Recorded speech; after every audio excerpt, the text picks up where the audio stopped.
आइए आज के गृह कार्य को समझते हैं।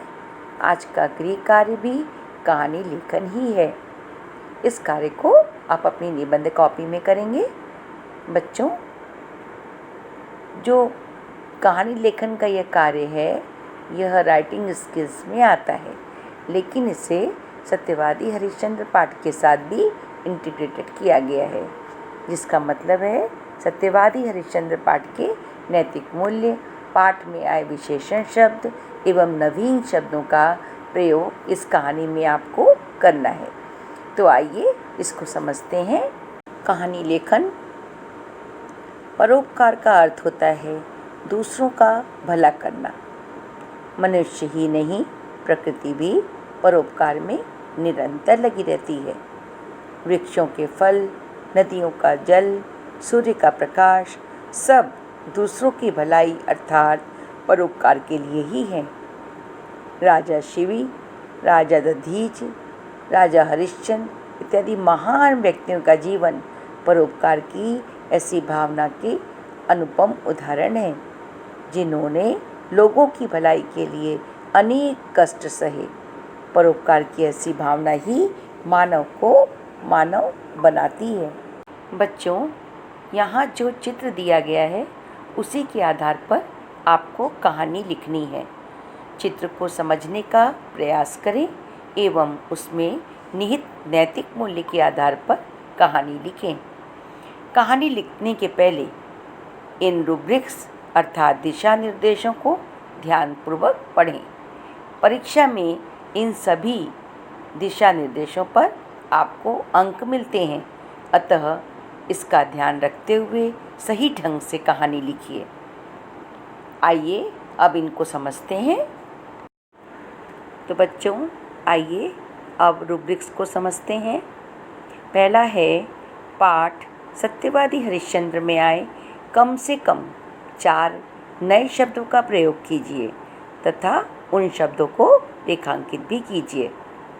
बच्चों, इसमें सत्यवादी हरिश्चंद्र पाठ में आए 4 नए शब्दों को जैसे मैंने भी लिखे हैं और उनको रेखांकित किया है, ठीक वैसे भी आप भी लिखेंगे और उनको रेखांकित करेंगे।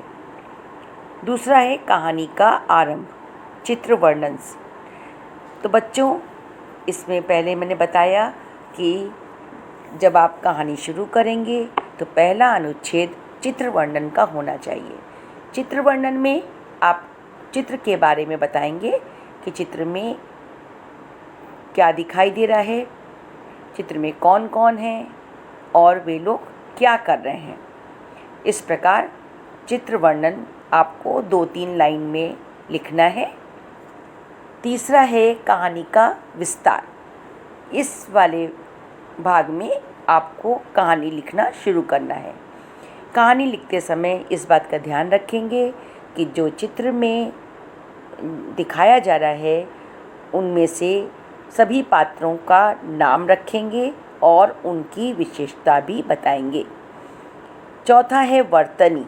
वर्तनी में शुद्ध वर्तनी का प्रयोग करेंगे और मात्राओं का ध्यान रखेंगे। मात्राओं की कोई त्रुटि नहीं होनी चाहिए और शब्दों की शुद्धता का भी ध्यान रखेंगे। और लिखने के बाद आप स्वयं भी पढ़ेंगे।